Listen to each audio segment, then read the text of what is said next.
Ser podcast. ¡Callado! ¡Salta! ¡Callado! ¡Se veía venir! Bailan encima de mi cabeza, me estropean la noche, mañana estaré hecha polvo, tendré que colocarme para ver a Tristán y todo se irá a la mierda. ¡No puede ser! ¡Hijos de puta! ¡No tengo más que eso en la vida! ¡El sueño! ¡Hijos de puta! ¡Ay! Van a reventar el techo y se me caerán encima. Hoy por Hoy Magazine.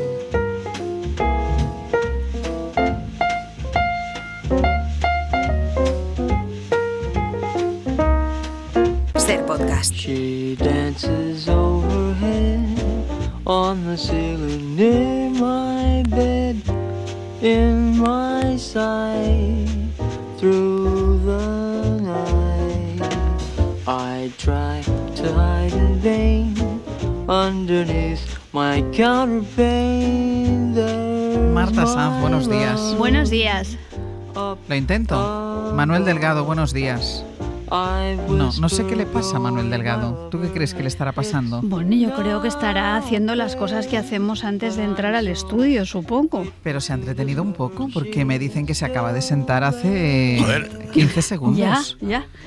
Manuel Delgado, buenos días. ¿Hola? ¿Hola?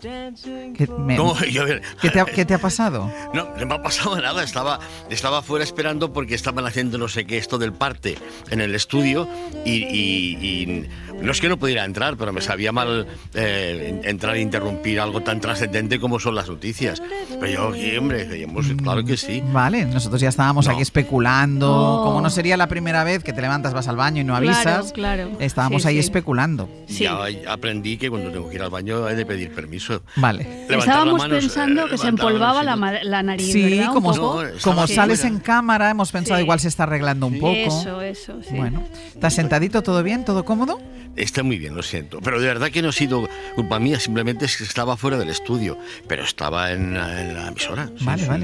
No, ya, esto me lo han dicho, no está ahí, pero alguien lo ha visto. Bueno, ya está, ya empezamos, tranquilamente. Venga, hoy hablamos de techos, hemos puesto techo al rincón y a la esquina, así que Marta, hoy toca mirar hacia arriba. Bueno, yo casi siempre empezamos con definiciones y etimologías. A mí hoy me ha parecido oportuno empezar con una historia. Vamos a imaginar alguien que vive en un sótano y sabe que por encima del techo de su casa está el techo del primer piso y el techo del segundo, del tercero, del cuarto, del quinto. Vamos a suponer que la finca que habita tiene 5 plantas. Por encima del techo de la azotea de su casa está la boina de contaminación y el techo de los satélites y de la chatarra espacial, que ya casi no hay resquicios. Y entre esos techos, los techos de las capas de la atmósfera, que nos las aprendíamos todos los años, pero ya las hemos olvidado. Repasemos: troposfera, estratosfera, mesosfera, termosfera y exosfera. Y sobre esos techos gaseosos está el techo de las estrellas del firmamento y la convicción de que más allá de esas estrellas hay otras estrellas y otras estrellas y otras estrellas. Entonces, el individuo del sótano no sabe si sentirse completamente aplastado por la acumulación de techos que hay sobre su cabeza o al revés. Sentirse pues parte de un sistema esférico celeste que le proporciona una extraordinaria protección. Yo creo que en esa metáfora del techo, en esa historia del individuo del sótano, sí se sintetizan las dos ideas fundamentales de este programa. Yo creo, por un lado, el tope, la claustrofobia, la necesidad que tenemos de romper un límite que nos impide crecer, y por otra parte pues el abrigo, el calor, la defensa que nos dan los techos contra la intemperie, y a partir de ahí pues tenemos pues connotaciones políticas, sociales, culturales, literarias, de todo, que es lo que a nosotros nos gusta. Y al hilo de esa idea del suelo y del cielo y del techo, es que hace muy poquito he estado en el monasterio de Yuso, en San Millán de la Cogolla, y se me ocurrió que por una parte la fusión relación más perfecta entre el cielo y el techo será la Capilla Sixtina, el techo, el cielo, tal. Sí. Y en San Millán, concretamente, en el monasterio de Ayuso, aprendí una cosa muy, muy curiosa, ¿no? La sacristía, que está pintada con unas representaciones de las estaciones, coloristas, preciosas, maravillosas, están perfectamente conservadas.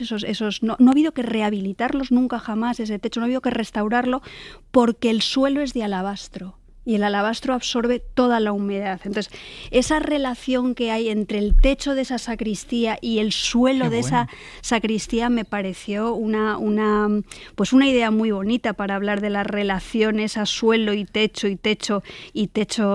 cielo, la artesanía y el arte, lo material y lo espiritual. Mira, eso nos lleva a la Capilla Sixtina, película El tormento y el éxtasis, Charlton Heston, que encarna a Miguel Ángel, encargado de pintar los frescos de la Capilla Sixtina por encargo del Papa Julio II.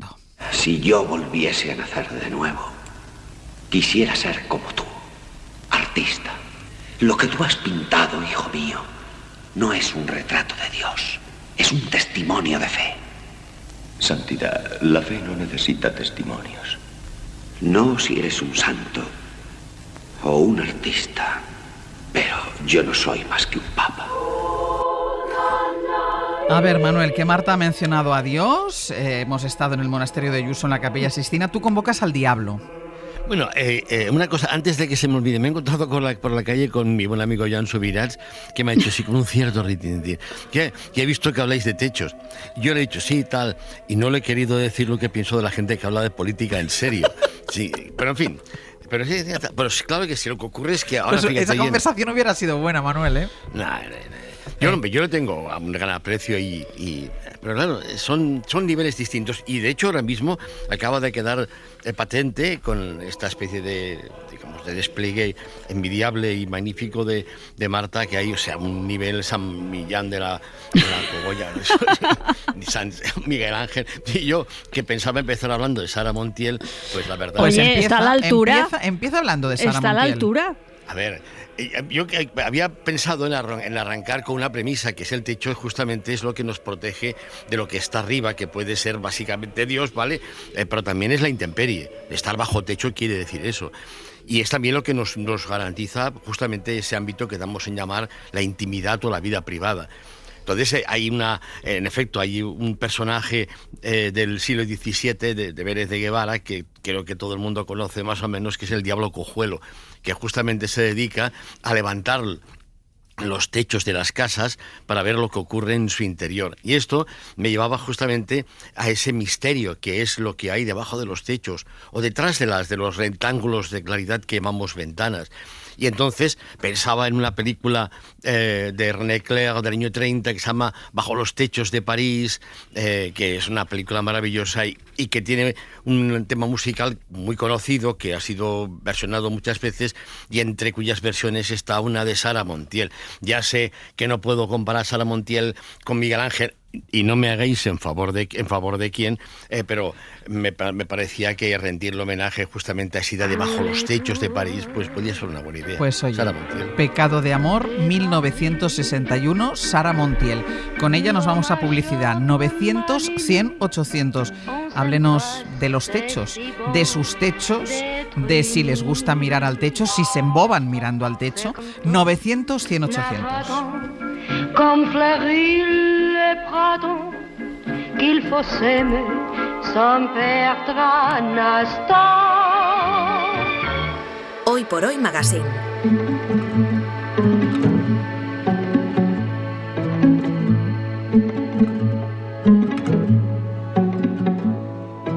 Ser podcast. Guarda sobre el que su propio techo. Todos los justificantes de los hechos. Guarda una maleta por si hay que partir.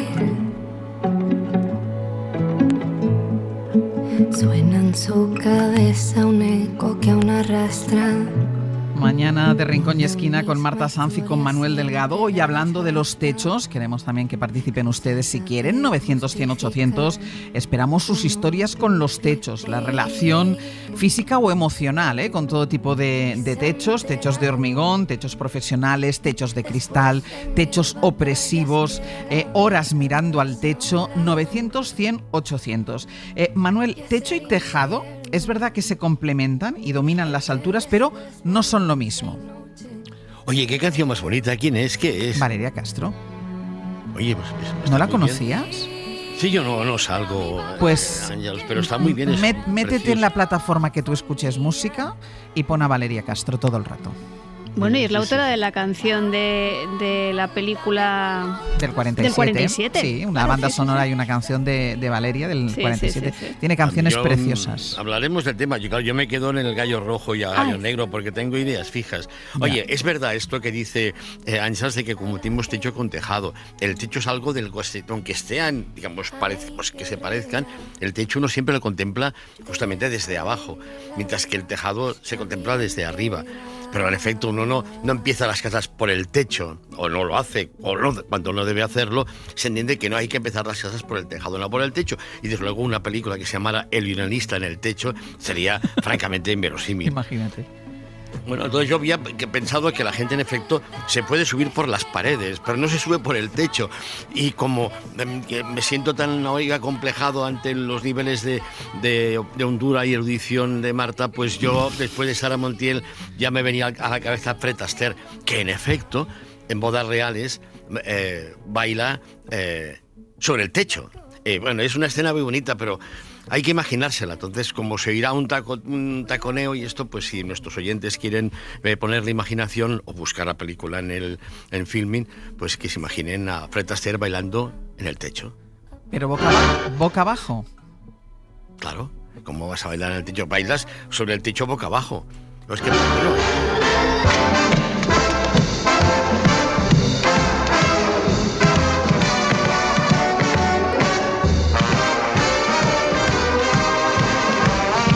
Esta es esa secuencia, Manuel, que sube también por las paredes, ¿no? Claro, porque para llegar al techo tiene que subirse por las paredes. Sí. Pero es preciosa, pero bueno, ya que hablamos de techos, ¿qué pasa? Que no es bastante profundo evocar Fred Astaire. Para mí Fred Astaire es... Yo tengo, vamos, un retrato de Fred Astaire, y otro de Frankenstein, y otro de La Reina de África, la película de John Huston, porque ese es mi universo. Pero nadie te ha dicho nada. Mártale mucho y tal. Manuel, pero siempre... que estás viniendo arriba solo. ¿Qué te pasa? Nadie te ha dicho nada. Yo me siento vulnerable. Mira, pues mira, nosotros no estamos cuestionando a nadie que estás poniendo. Has puesto a Sara Montiel, ahora a Fred Astaire, pero es que mira, mi línea. Pero mira la línea de Marta por dónde sigue, porque tú, Marta, querías apuntar algo sobre los tejados. Bueno, yo lo primero que tengo que decir es que cuando escuchaba este taconeo, zapateo de Fred Astaire me estaba... Claqué, esto se llamaba claqué, ¿no? Sí, pero me está imaginando a Manuel Delgado, que se postuló el programa pasado como bailarín de danza contemporánea. Es verdad. Me estaba imaginando a Manuel tacata.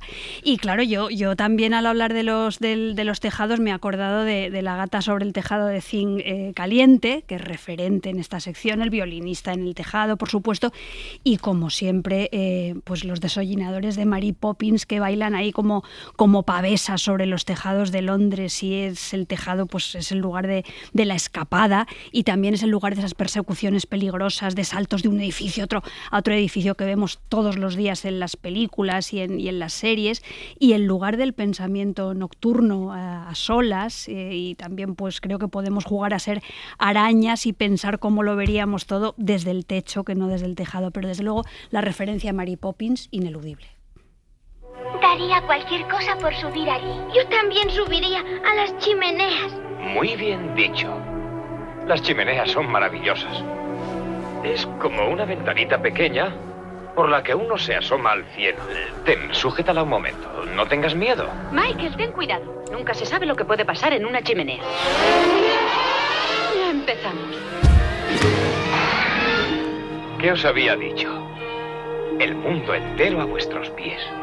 ¿Y quién puede ver esto? Los pájaros, las estrellas y el desollinador. Esta referencia también está bien, ¿no, Manuel? Bueno, pero es que claro, yo no puedo contradecirme. Acabo de decir que un techo no es un tejado. Entonces, claro, Mary Poppins tiene una secuencia en la que, en efecto, no bailan en el techo, pero sí que flotan. Como sí, es verdad, pero es un tejado. Sí. Entonces, Sí, claro, claro. uno no tiene chimeneas en el techo. No, pero estábamos hablando de dentro, fuera, fuera, dentro. Cóncavo, convexo, sí. rincón, No sirve. esquina, No techo, sirve. tejado. No sirve. Hombre, Venga. está Pulpo como animal doméstico. No es lo mismo. No es lo mismo. Mira, techos. Hablamos de techos. También estábamos hablando ahora de tejados, que no son lo mismo. Pero los techos, Manuel, son algo más, ¿no? Que estructuras enyesadas de hormigón, de madera o de acero, lo físico que vemos. Hombre, el techo es lo que te cubre. Es justamente lo que te permite hablar también, en efecto, de una oficina o de un estudio de radio, pero especialmente el techo es un derecho. Y perdón por el rudulí, pero es verdad que tiene que ver directamente con el hogar. Justamente por eso hablamos de los sin techo, para referirnos a gente que no tiene casa. Y en ese sentido, oye, pues sinceramente, hoy por hoy yo creo que lo que habría que reivindicar, ¿sabes qué es? El derecho a la barraca, a la chabola. Porque ya la chabola y la barraca, lo digo un día después prácticamente de que se quemara un medio barrio de barracas en Barcelona, en lo que había sido la Perona, en lo que fue el Pont del Treball, en el que de pronto debajo vuelve a haber barracas. Pero yo sí a favor del derecho a la barraca. ¿Qué pasa? Ya sé que es una mierda de solución. Hostia, pero es una solución. Si no me dejas tener una casa, si no me das, digamos, la opción de tener un sitio donde vivir, que quiere decir donde cocinar, donde ver la tele, donde follar, porque en efecto en eso consiste tener un techo, es tener vida. No, ¿por qué decimos, por qué preguntamos a alguien, ¿tú dónde vives? Y te dicen, vivo en tal, dando a entender que si no es ahí, en ese sitio que tiene una dirección, un número de calle y tal, si no es ahí, lo que hace no es vivir. Uno vive en su casa y lo que hace fuera de su casa, llámale como lo quieras, pero no es la vida. La vida es la vivienda, como su nombre indica. Pues hay gente que no tiene derecho a la vivienda.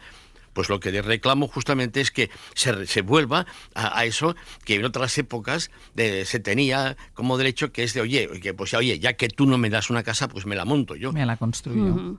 Y entonces me venía a la cabeza el 47, que aquí ha aparecido, que empieza con aquel momento en que en Torrebaró y en tantos barrios de Barcelona y de tantas otras ciudades, la gente se montaba a la chabola, pero que sabía que tenía que hacerlo antes de que saliera el sol, porque si cuando salía el sol aparecía la policía y tú no tenías la casa que acabas de construir con el techo, entonces automáticamente te la derribaban. Porque si tenías techo, tenías justamente derecho a estar dentro y por tanto es violación de domicilio. El caso es que esa película aparece justamente así, cuando de pronto llega la policía armada, y la casa que estaban haciendo corriendo y deprisa durante la noche no la han acabado y entonces la hacen derribar. Es una escena muy bonita. Si no tenía techo, la policía derribaba la casa en la que habían estado trabajando. Escuchen. ¿Usted dónde es? Sevillano, ¿no? ¿Usted sabe la cantidad de criaturas que vemos aquí de todos los lados? ¿No le entra nada por el cuerpo? ¿Qué vas a hacer? Cumplir con la ley. Y la ley dice que esta construcción es ilegal, que tiene que tener techo antes del amanecer. Si no, hay que tirarla. ¿Esto tiene techo? Por favor. No tiene techo. Hay que tirarlo. No, por favor. Por favor. No, por Dios, por favor. Por favor, no lo haga, por favor. Usted no debería estar aquí, hermana. Por favor. Sí. Y la tiran. Manuel, ¿tienes otro título que va en la misma línea que el 47 o quizá uno de los títulos en que podría haberse inspirado el 47? No lo sé, si podemos dar. Oye, una cosa, esta película a mí me gusta mucho porque es muy bonita, pero es una película y un día como hoy, 19 de noviembre, a los 50 años de la muerte de Franco, vale la pena recordarlo. A mí esta película me gustó, pero ahí lo que se oculta básicamente es quiénes fueron los que dieron la cara contra el franquismo cuando no la daba nadie, ¿no? Y en buena parte eran comunistas, que de pronto han desaparecido de la película, no existen. Es más, nunca hemos existido. Y eso fastidia. A ver, a mí me gustan mucho las películas de indios, tú. ¿Sabes por qué? Porque no soy indio. Si fuera indio me gustarían menos. Entonces esta película me gustó mucho, pero digo, esto no fue así. Pero bueno, lo que decía esta la cosa... La película. Sí, siempre agobiando. Es que... hay una película de Vittorio De Sica del año 59 que se llama El techo, que está obviamente en Filmin. Y claro, yo no sé si quienes han pensado el guión de esto del 47 lo saben. Igual no, igual que es que corresponde a una época en que había ese principio de que si al amanecer no estaba la casa hecha, pues te la tiraban. Entonces hay una secuencia parecida, solamente que en este caso pasa en Roma. La película se llama El techo, es del año 51 y la dirigió Vittorio De Sica, al margen de que Marcel Barrera, que fue el director del 47, la viera, pero como curiosidad vale la pena, porque hablamos de techos y hay una película que se llama El techo, inevitable. Pobre desgraciado, no ha tenido tiempo de acabar. ¿Quieren callarse? Venga, déjale acabar. Buenas. Aquí todos se han construido una casa. ¿Acaso yo soy el tonto del barrio? Se acabó. Si no tomamos medidas, esto llegaría hasta Piazza Coloma. ¿Cómo van a entenderlo ustedes? Sí, como nosotros vivimos también. Venga, que tienen que empezar a derribarla. Apártense. Vamos. Podían haber llegado más tarde. Al menos el pobre hombre habría puesto la puerta. ¿Qué más da? Se habría encerrado dentro y ustedes no pueden entrar si hay puertas. Sería allanamiento de morada. De acuerdo, nos quedamos fuera, pero si no hay techo, ¿qué hace? Si no lo ha hecho antes de que lleguemos nosotros, no lo hace nunca, ¿no cree? Yo le había avisado que a las 8 en punto llegan los guardias. Tranquilo, que desde 1 de mes habrá vigilancia también de noche. Venga, vamos, vamos. Lo que pasa es que han pasado décadas, casi 70 años, de las vidas que retrata esta película de Vittorio De Sica, y el problema de la falta de techo sigue ahí, Marta. Totalmente. En primer lugar, yo quiero decir que estoy muy de acuerdo con el análisis de Manuel sobre el 47, sí. Lo comparto completamente.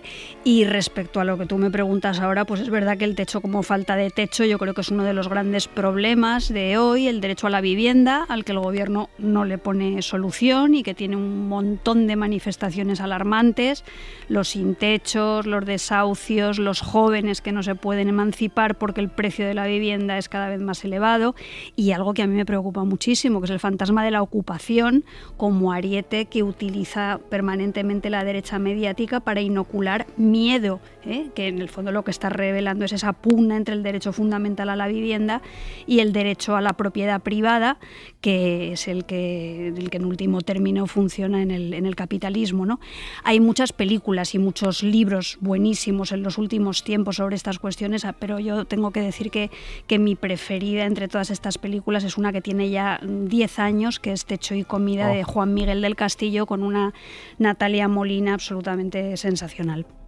Rocío, el juzgado ha señalado ya la fecha del lanzamiento. Eso significa que tendrás que irte de casa. ¿Pero cómo va a hacer eso? ¿No se puede reclamar o hacer algo? Has venido un poco tarde. Pero usted es abogado, usted puede hacer algo, ¿no? Tendrías que haber venido antes. A estas alturas no se puede hacer nada. Así es la ley. Tendrás que irte del piso antes del 2 de julio a las 10:45 de la mañana. Lo mejor será que vayas buscándote otro sitio. No puedo hacer nada para ayudarte. Lo siento mucho. Charo, ¿puedes venir para acompañar a la chica? Es buenísima esta película que tú también habías apuntado. Es Natalia de Molina, Natalia que, de Molina. que me he confundido. Tú también apuntabas este título, ¿no, Manuel? Sí, claro, es lo más pertinente, bien. La coincidencia no es casual y creo que en el fondo advierte que estamos en conexión, Marta, no lo podemos evitar. Hasta en la Capilla Sistina, estamos ahí conectados con los dedos y tal. No, es bonita. Sí. Y no es la primera vez que aquí hablamos nosotros de desahucios, Marta. No, sobre los desahucios hay otra peli muy, muy apreciable de la que ya hemos hablado aquí, que es En los márgenes, de Juan Diego Boto, y una muy reciente, La duda, de Daniel Guzmán, que como dice Manuel, siguen echando en el cine, ¿no? Y aquí yo rompo lanza por una de mis batallas actuales, ¿no? Filming es sensacional, nos encanta, nos gusta muchísimo, pero tenemos que volver a los cines. Vayamos al cine. Tenemos que vayamos al cine. Sí, es cierto. Yo milito mucho últimamente en esta vuelta a los cines, y a veces me da un poco de depresión porque me encuentro como que soy la persona más joven. Bueno, esto me deprime y a veces me anima. Te anima. Incluso, sí. ¿no? Pero así en términos culturales generales me deprime un poco. Y no creo que sea ya un asunto del precio de la entrada, porque hay fórmulas para ir al cine por 2,50 pesetas, dependiendo de los días, ¿no? Entonces, pues nada, yo el otro día estuve viendo La deuda, y la película trata, entre otros, del tema de esos bancos que se quedan con los pisos, cuenta la la historia de un hombre que se ve metido en un mundo oscuro y delictivo para poder salvar una deuda, que es la que su abuela tiene con el banco para conservar su casa de toda la vida. Hay que tener en cuenta que la abuela es una mujer nonagenaria y que este tipo de cosas suceden todos los días y para mí nos están enfrentando a la pregunta de qué significa ser humanos, qué nos importa, cómo podemos permanecer indiferentes frente a todo eso y cómo los parias de la tierra reaccionan políticamente frente a las injusticias que surgen pues, a diario. Pues escuchamos un fragmento de La deuda, que es una película dirigida por Daniel Guzmán. Hijo, ¿qué haces aquí? Me han dado unos días de permiso. ¿Qué tal estás? ¿Has cenado? ¿Y tú? Yo no. Han venido unos señores y nos han dicho que nos tenemos que ir en 8 días de la casa. No, de eso nada. Tú no te vas a ir de aquí, confía en mí.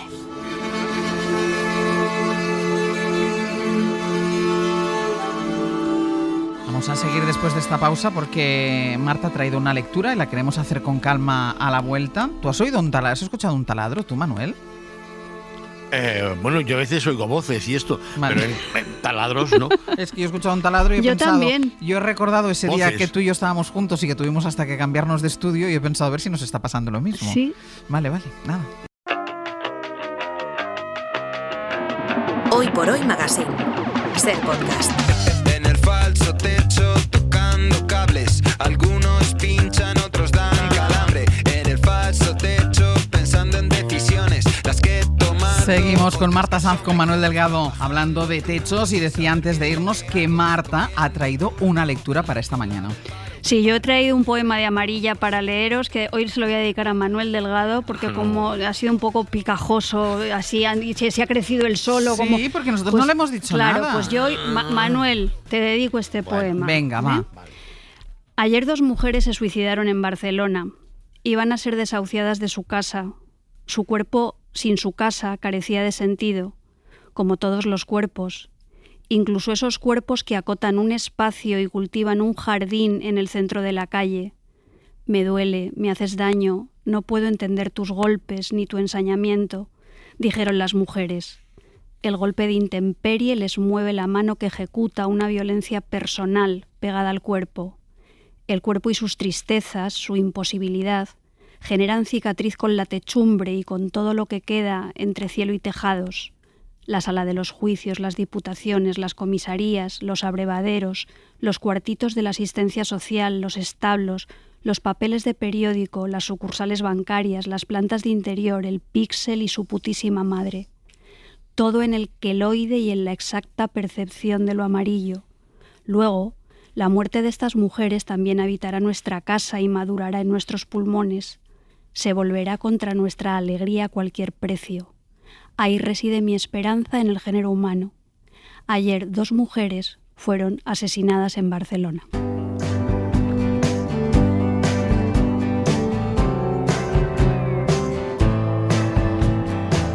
Un poema del libro Amarilla sobre los desahucios, que es lo que acaba de leer ahora Marta, pero pensando mientras escuchaba, Manuel, que hay quienes no tienen ni piso ni casa de los que ser desahuciados, que son los que, y los mencionábamos al principio, los sin techo, los que no tienen techo. Sí, es gente que vive encerrada fuera, porque no justamente se les niega el derecho a entrar, a tener un techo, se les niega el derecho no únicamente por razones administrativas o económicas, sino porque la vida les ha tratado así y les ha echado a la calle, donde en efecto pues constituyen un universo propio que tiene sus miserias, sus reglas. Seguramente tendrán alguna grandeza que desconozco, pero yo los tengo ahí. Yo vivo en Forpien, no es un barrio especialmente periférico, más bien cerca del centro, y están durmiendo en la puerta de casa. Y yo cuando llego cada noche, cuando salgo por la mañana, les saludo, buenos días, como si fueran vecinos, ¿sabes? Porque son vecinos. Sí. Son vecinos y no tengo nada que reprocharles. Y en cierta forma me siento orgulloso que tenerlos allí pues me permita pensar que algo algo hago por ellos porque al menos no me quejo como otros vecinos. Pero cuidado, ya no son gente, digamos, con aspecto marginal, que vete a saber tú qué historia tienen detrás.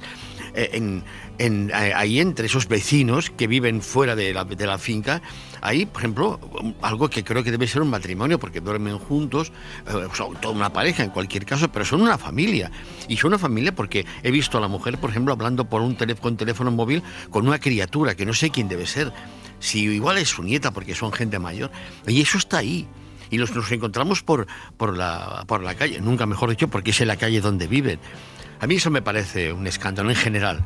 Mira, yo tengo una solución para el tema de la vivienda, que es básicamente prohibir el mercado. Ya está. Ya está. Bueno, ya sé que solución drástica, ¿eh? Solución, oye, no es imposible. Sí. Socializar el suelo. Sí.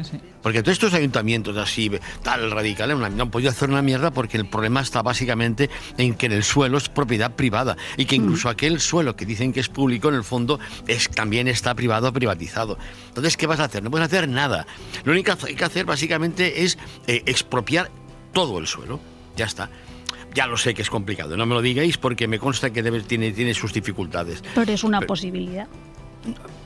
Joder, es que es la única, tú, es que si no es una mierda, tú. Mira, bueno, lo que decía, es que yo he pensado en relación con los sin techo, hay tantas películas que tal. Entonces se me había ocurrido una que tiene como un sin techo como protagonista, pero un sin techo un poco singular, porque es el Joe McCrea, que es un director de cine supermillonario, que tiene mucho éxito, pero que le da por hacer cine social.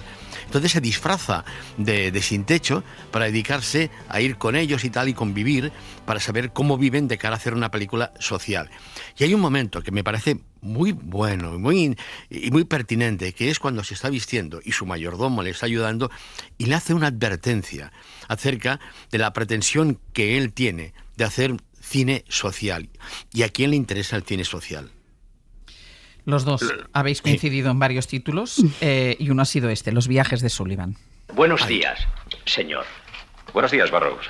¿Qué te parece? No me gusta nada, señor. Será un disfraz, supongo. ¿Por qué no te gusta? Nunca me ha parecido bien caricaturizar al pobre y necesitado, señor. ¿A qué viene eso? Burroughs no sabe lo de la expedición, señor. Voy a irme por el mundo a averiguar lo que es ser pobre y luego voy a hacer una película sobre ello. Si me permite decirlo, señor, el tema no es muy interesante. Los pobres conocen muy bien la pobreza y solo a los ricos morbosos puede parecerles interesante el tópico. Pero es que lo hago por los pobres, no lo comprendo. No se lo agradecerán, señor. Al contrario, les ofende la invasión de su intimidad y me parece que con motivo, señor.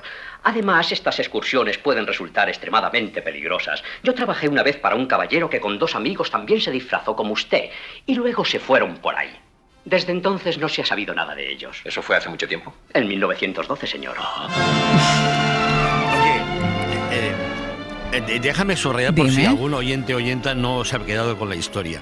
Esa pretensión de que haces cine social, oye, lo que te dice, la vida de los pobres no le interesa a los pobres porque la conocen perfectamente. La vida de los pobres le interesa básicamente a gente de clase media que puede disfrutar de que ha gozado de un momento de solidaridad viendo una película. Pero es verdad, esto ya muy en serio. En el fondo, lo que hay es lo que hay. Y no puedes hacer nada para redimirlo que no sea aumentar los dinteles de justicia social, cosa que hoy por hoy las películas no van a arreglar, por muy sociales que se pretendan. Yo había elegido precisamente también esta película porque a mí lo ¿sí? que... Sí, ¿No? porque... Sí, habíais coincidido los dos en este título. No, porque esta película habla del tema muy indirectamente, o sea que tiene mérito especial la coincidencia. Sí, a mí es que lo que me interesa de esta peli es cómo representa la representación de la intemperie por parte de quienes no vivimos a la intemperie, ¿no? Y además me parece que hace un relato estupendo de la pobreza en Estados Unidos. Y a propósito de esto, a mí lo que me preocupa mucho son las visiones romantizadas de la intemperie, porque creo que hay veces que la falta de techo no se representa como una marca de precariedad o como un estigma, sino como un ejemplo de libertad. Los hombres y las mujeres que viven libres mirando las estrellas sin depender de una casa, ni de una hipoteca, ni material, ni afectiva, ¿no? Esa forma de afectividad un poco nómada. Una película de la que también hablamos aquí en su momento, Los amantes del Pont Neuf, con estos dos vagabundos que se aman por los puentes de París. Y luego yo me he acordado de que hay personas que duermen en la calle que a menudo son territoriales y hacen de los espacios urbanos su propia casa, es lo que decía Manuel. Y recuerdo una vez en Londres, caminando, un homeless, y esta vez lo digo en inglés para que me entendáis, porque era en Londres y no lo diría, yo iba caminando por la acera y me dijo, que estás pisando mi salón. Y era una baldosa. El señor no tenía techo, pero tenía suelo, tenía territorio, no podía techar su suelo, pero el suelo ya sabemos que cuesta pasta por sí solo, como ha dicho Manuel, y cuando lo techas, pues ya es la releche. Mira, quería preguntarte a ti, Marta, por los otros tipos de techos, los techos que hay sobre nosotras, pero Sí. déjame porque hay alguien que ha llamado, un oyente, y que quiere hablar de los techos de hormigón, de los techos físicos. Lola, desde Alicante, muy buenos días. Hola, buenos días. Un Cuenta- placer hablar con vosotros. Cuéntanos. Pues mira, en mi caso, el techo de la vivienda donde vivíamos mis padres y nosotros, Sí. recibíamos noticias de la familia. ¿Cómo? Te explico. Es que nosotros no teníamos teléfono cuando éramos pequeños y los mejores vecinos que teníamos, que vivían en el segundo, nosotros en un primero, sí tenían. Entonces nosotros a la familia le dábamos su teléfono y cuando nos llamaban, nuestra vecina golpeaba con su pie su suelo y nosotros teníamos un código Morse que sabíamos que cuando el techo nuestro sonaba es que alguien nos estaba llamando de la familia y ya salíamos a la escalera y nos decía, ¿es tu madre? Por mi abuela. ¿O es tu tía? ¿Ves? Y era pues divertido, la verdad. Claro que sí, el código entre los vecinos gracias al techo. Está muy bien. Maravilla, Sí. Lola. Muchísimas gracias. Gracias a vosotros por hacer las mañanas muy amenas. Hasta luego. Bueno, todo lo que se oye de los vecinos de arriba en el techo, si lleva tacones, si se caen las canicas, si Y lo los que te niños corren, imaginas, y los que te y lo que te imaginas, y lo que imaginas. te imaginas. Oye, sobre los otros techos, Marta, los techos que hay sobre nosotras. Bueno, hemos hablado, puede haber techos sólidos, visibles, gente que se queda sin techo, como ocurrió en Valencia hace poco y se quedan familias enteras desguarecidas. Y luego hay otros techos que son aparentemente inmateriales, pero que se derriban con muchísimas dificultades. Hablamos de los techos de cristal de las mujeres en el ámbito profesional, de las personas a las que se les dice que han tocado techo y que, teniendo en cuenta sus condiciones físicas, mentales, sociales o económicas, ya no pueden aspirar a más. Entonces, frente a este tipo de techos, yo creo que hay dos maneras de operar. Hay una manera de operar que es una manera completamente salvaje, que es la manera del si quieres, puedes, como si nuestros éxitos y nuestros fracasos solo dependieran de nuestro empeño y de nuestra fuerza de voluntad, porque el mundo está bien hecho y el problema lo tenemos nosotras y nosotros. Y creo que hay otra manera menos salvaje de operar, que va elevando la altura del techo sistémicamente para que el techo no asfixie siempre a las mismas personas, a la gente sin recursos económicos, mujeres, personas humildes, gitanos. Entonces, por ejemplo, yo lo de dar becas para que los hijos y las hijas de la clase trabajadora puedan llegar a ser jueces y juezas, pues me parece una cosa estupenda. Eso está muy bien, se Eso eleva, está muy se bien. eleva, se eleva Claro. ese techo, porque Sí, los techos que no son físicos, Manuel, los techos imaginarios son más difíciles de atravesar.